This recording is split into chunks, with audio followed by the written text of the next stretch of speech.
Welcome to Lingua Latina, Chapter 5. In this chapter, you'll learn about the Roman villa, which is a country house, as opposed to a city house, which is a domus. And you will learn about the ablative, singular and plural cases, and you will also learn about the plural forms of verbs, the third person plural. So let's read along here. First of all, we see hortus in the picture. Hortus is this thing down below. It's the garden, not the clouds.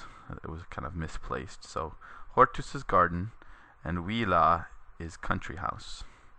Villa et hortus.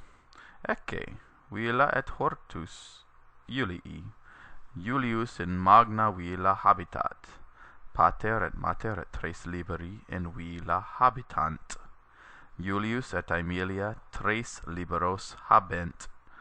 Duos filios et unam filiam, non duas filias.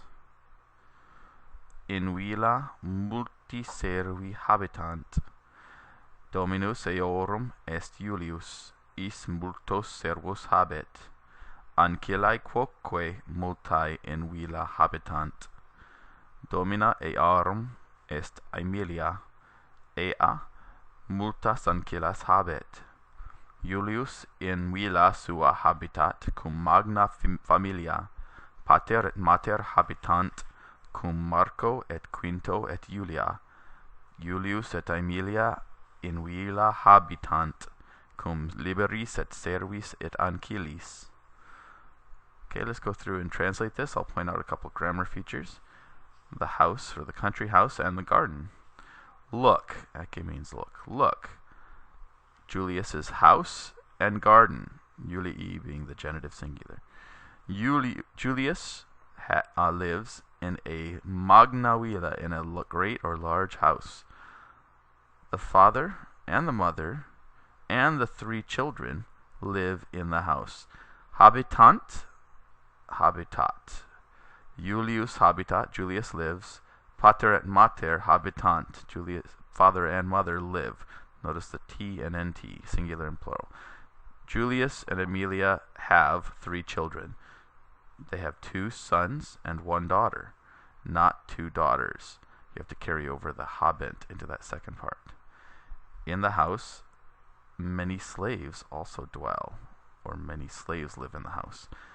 Their master is Julius. He has many slaves. Here, eorum, you might want to make a note in the margin that eorum means there, T-H-E-I-R. And also earum down here means there. There, if it's belonging to, it's a masculine, is masculine form, and earum feminine.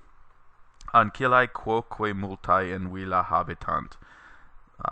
Also, many slave girls live in the house. Here we have that old form of quoque. Hopefully you remember that's also now. And ancillae multae go together, even though they're separated by quoque. Many slave girls also live in the house. Their mistress or master, T-H-E-I-R for earum, their master is Aemilia. Ea is she. She has many slave girls. I also would write in the margin here that ea equals she, because that'll come up many times. Julius in villa sua habitat cum magna familia. Julius lives in his house with his large family. In villa sua is the ablative singular. We see here in the margin. In horto, in the garden, that's ablative. In villa, that's ablative. And we also see that cum takes the ablative. Cum Marco, with Marcus. Cum Julia, with Julia. And also here the plural. In hortis, in the gardens. In villis, in the houses. Cum servis, with the slaves. And cum ancillis, with the slave girls. So the father and mother live with Marcus and Quintus and Julia. Julius and Aemilia live in the house with their children and slaves and slave girls. So now let's go try the exercises for the, well, first of all, read this with meaning in Latin, and then finish the section and try the exercises.